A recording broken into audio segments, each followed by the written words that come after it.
जानकी की, भारत माता की, भारत माता की, वंदे वंदे वंदे।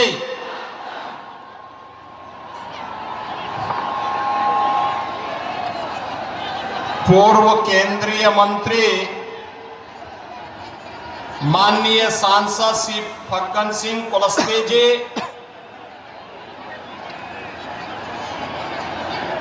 लोकप्रिय विधायक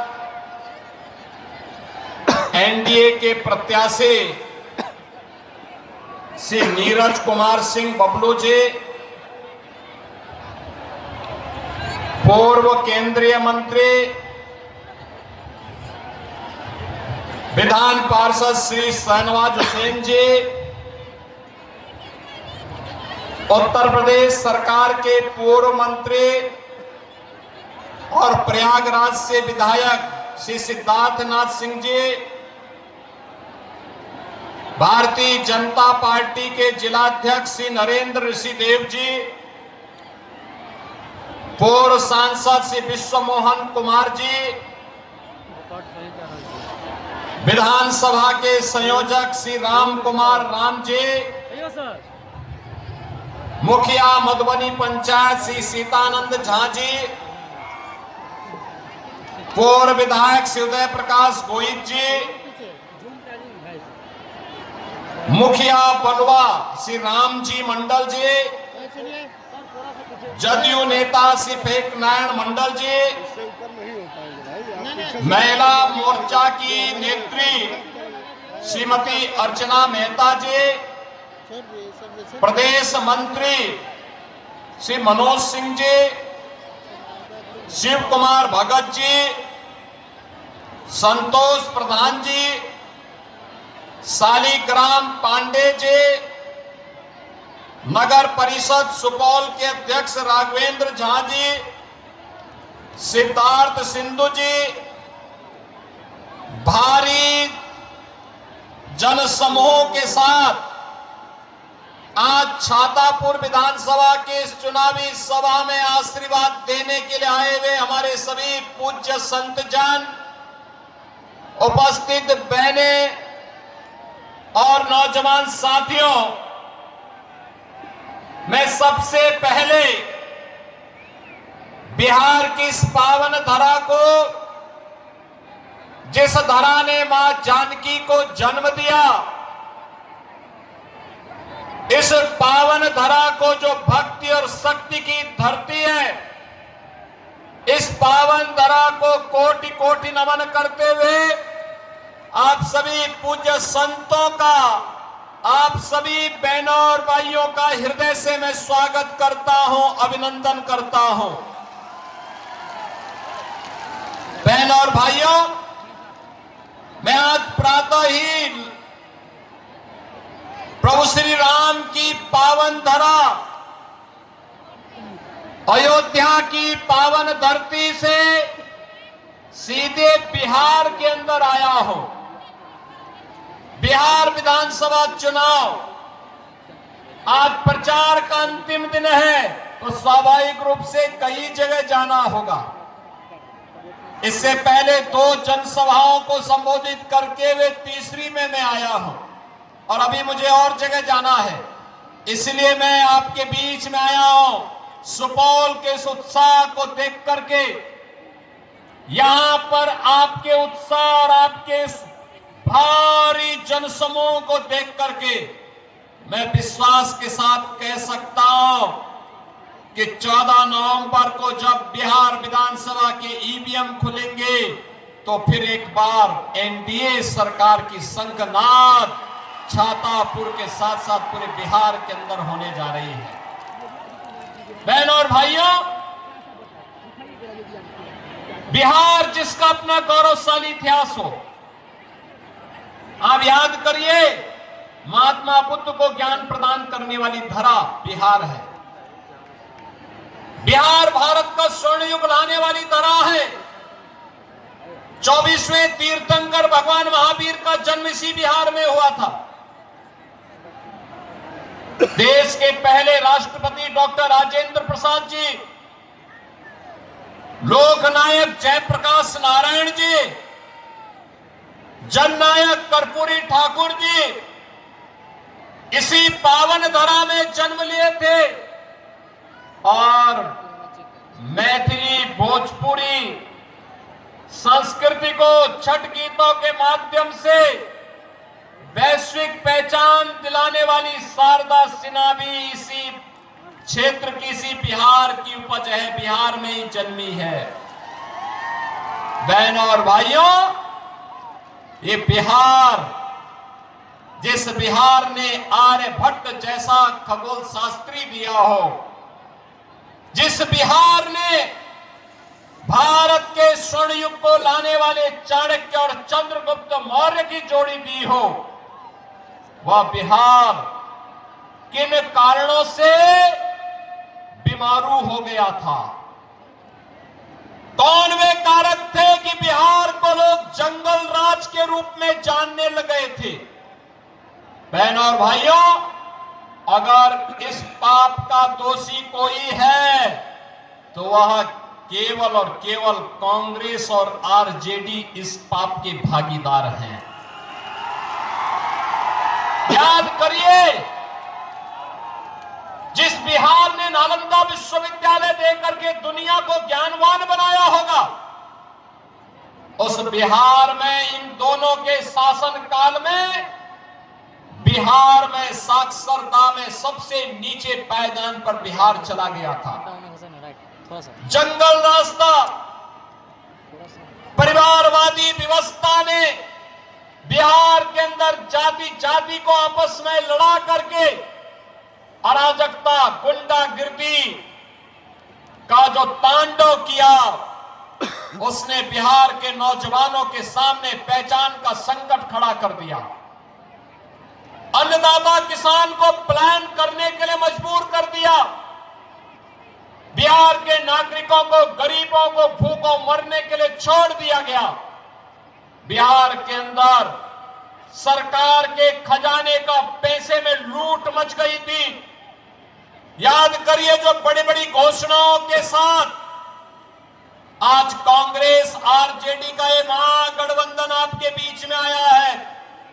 बहनों और भाइयों, ये केवल और केवल एक धोखा है, धोखा। ये धोखा देने के लिए आए हैं। याद करिए, जो ये बड़ी बड़ी घोषणाएं कर रहे हैं, ये लोग नौकरी युवाओं को क्या देंगे जो आपकी जमीन ही हड़प गए हो? याद करिए, ये लोग आपको क्या सुविधाएं दे पाएंगे जिन लोगों ने पशुओं का चारा ही हजम कर लिया हो? वे आज विकास की बड़ी बड़ी घोषणाएं कर रहे हैं। बहनों और भाइयों, विकास इनके एजेंडे में कभी नहीं था। गरीब कल्याण इनके एजेंडे में कभी नहीं था। आस्था का सम्मान इनके एजेंडे में कभी नहीं था। याद करिए, बिहार के अंदर पिछले 20 वर्ष में सुशासन की जो सुदृढ़ नींव स्थापित हुई है, आज बिहार में क्या नहीं है? सड़क है, बिजली है, पानी है, रेलवे की कनेक्टिविटी है, एयर कनेक्टिविटी है, एनआईटी है, आईआईटी है, आईएम है, एम्स है, इंजीनियरिंग कॉलेजेस की श्रृंखला है, मेडिकल कॉलेजेस की श्रृंखला आज बिहार के अंदर दिखाई दे रही है। बिहार के अंदर गरीब कल्याणकारी योजनाएं का एक लंबी श्रृंखला है और बिहार के अंदर बिहार का नौजवान आप सिविल सर्वेंट बन करके आईएएस आईपीएस की परीक्षाओं में पास होकर के देश के अंदर अपनी सेवाएं दे रहा है। मल्टीनेशनल कंपनियों में जाकर के बिहार का नौजवान बिहार को एक नई पहचान दिला रहा है। स्वयं का स्टार्टअप स्थापित करते हुए उद्यमी के रूप में अपनी एक नई पहचान बना रहा है।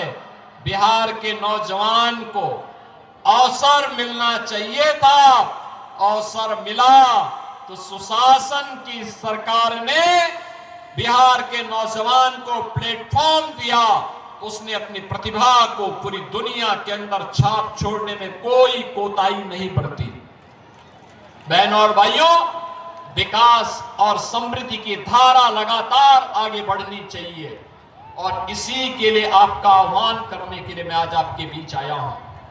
ये कांग्रेस आरजेडी की जो सरकार है ना यार, 1990 से 2005 के बीच इन लोगों ने जो तांडव किया था, ऐसे ही इनका पार्टनर यूपी में भी था। हर तीसरे दिन दंगे करवाते थे, गुंडागर्दी चरम पर थी, बेटी और व्यापारी कोई सुरक्षित नहीं था। और तब राम मंदिर के लिए आंदोलन होता था, ये लोग रोकते थे, लाठी गोली चलाते थे, हम लोग नारा लगाते थे कि रामलला हम आएंगे, मंदिर वहीं बनाएंगे। ये लोग लाठी गोली चलाते थे, हम लोग कहते थे लाठी गोली खाएंगे लेकिन मंदिर वहीं। और देखो ना, यूपी में डबल इंजन की सरकार बनी, मोदी जी प्रधानमंत्री हैं, उत्तर प्रदेश में सरकार बनी, अयोध्या में भगवान राम का भव्य मंदिर का निर्माण हो गया है। क्या ये कांग्रेस कर पाती? क्या आरजेडी कर पाती? क्या बहन और भाइयों, अयोध्या में भगवान राम का मंदिर बना तो सीतामढ़ी में मां जानकी का भी भव्य मंदिर का निर्माण एनडीए सरकार करा रही है। अयोध्या में इंटरनेशनल एयरपोर्ट बनाया गया, उसका नामकरण महर्षि वाल्मीकि के नाम पर। यात्रियों के रहने के लिए जो रेल बसेरा बने हैं, उनका नामकरण निषाद राज के नाम पर। भक्तों और श्रद्धालुओं के लिए जहां प्रसाद बनता है, उसका नामकरण माता सबरी के नाम पर। और अब तो अयोध्या को सीतामढ़ी से जोड़ने के लिए राम जानकी मार्ग भी बन रहा है। 6155 करोड़ का एक कॉरिडोर के लिए और पैसा दे दिया गया है। बहन और भाइयों, कांग्रेस तो सुप्रीम कोर्ट में कहती थी कि राम हुए ही नहीं। कितना भारी अपमान है इन संतों का, कितना भारी अपमान है आपका, भारत का, और कितना भारी अपमान ये लोग करते थे जब इन्होंने कहा राम और कृष्ण हुए ही नहीं।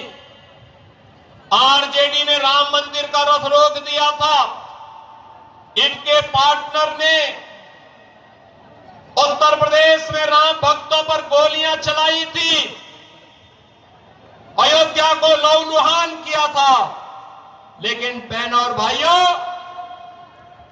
अब तो राम मंदिर भी बन गया है। अयोध्या में दुनिया की सुंदरतम नगरी के रूप में अयोध्या को स्थापित कर दिया गया है।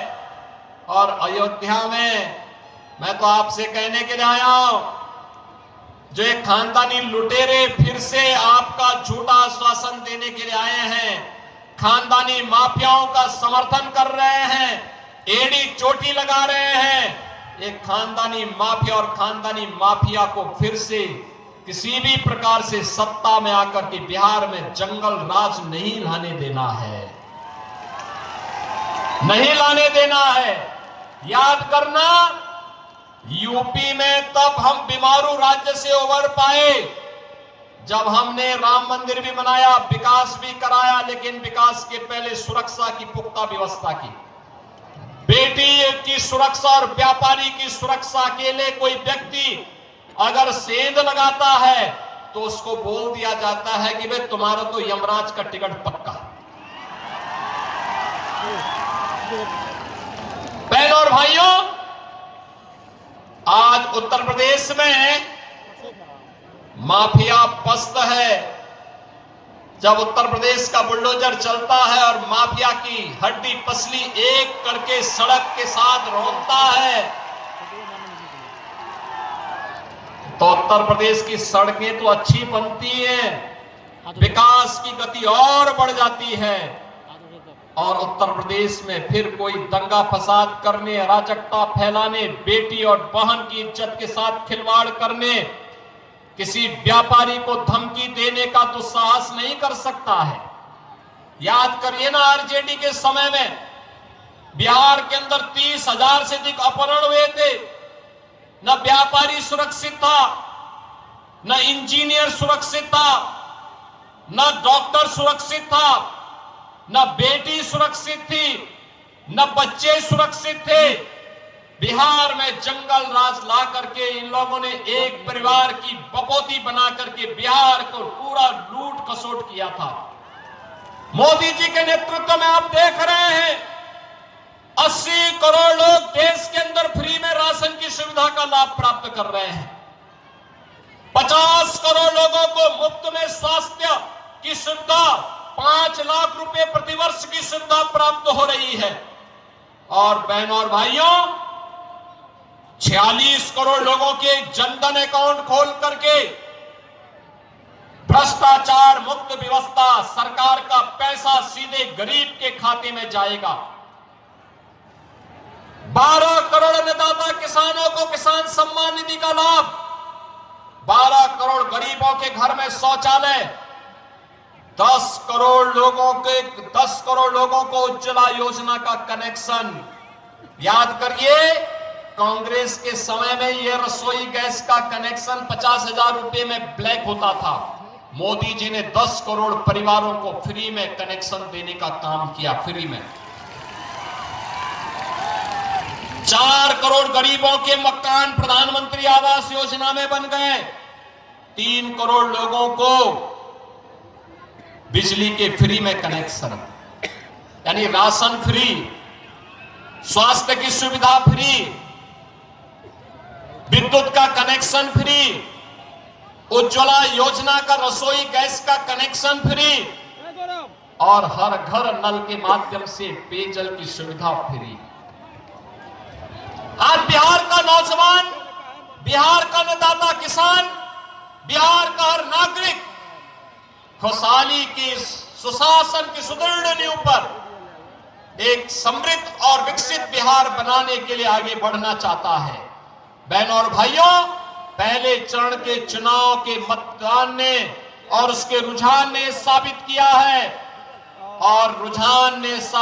है, कि बिहार को समृद्ध बनाना है, तो अपने मतदान का प्रयोग करके बिहार को विकास और समृद्धि की नई ऊंचाइयों तक पहुंचाना है। इतिहास गवाह है, बिहार समृद्ध और विकसित हुआ है, भारत समृद्ध और विकसित हुआ है। बिहार का स्वर्ण युग आया है तो भारत का वह स्वर्ण युग बना है, और फिर से उस स्वर्ण युग को लाने के लिए, आप सबका आह्वान करने के लिए आज मैं आपके बीच में आया हूं। छातापुर विधानसभा क्षेत्र में आपके सुपौल के सुपुत्र, भारतीय जनता पार्टी और एनडीए के प्रत्याशी के रूप में श्री नीरज कुमार सिंह बबलू को फिर से एनडीए ने आपके पास भेजा है। नीरज जी को भारी बहुमत से विजयी बना के भेजेंगे ना सभी लोग? पीछे पंडाल के बाहर, सड़क के किनारे, इधर उधर, छत के ऊपर, इधर पीछे, सभी का आशीर्वाद मिलेगा ना? दोनों हाथ ला करके थोड़ा बोलो, दोनों हाथ ला करके, जहां तक मेरी आवाज जा रही है।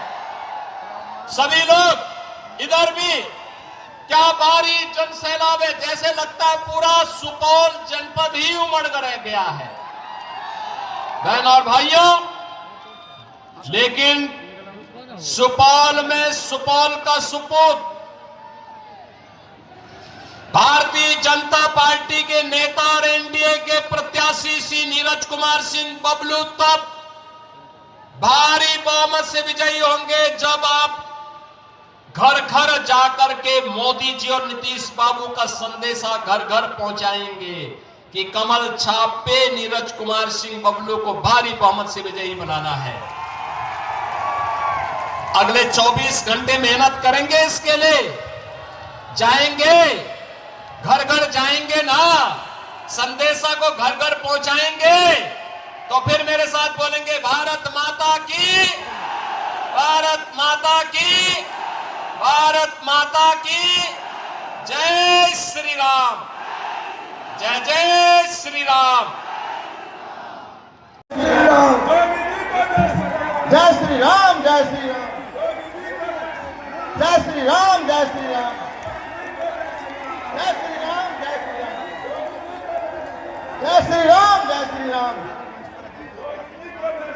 जय श्री राम। लोकप्रिय मुख्यमंत्री परम आदरणीय योगी नाथ जी का हम हार्दिक अभिनंदन करते हैं, स्वागत करते हैं, वंदन करते हैं। साथ ही साथ यहाँ आप सब उपस्थित सम्मानित बुजुर्गों, नौजवानों, माता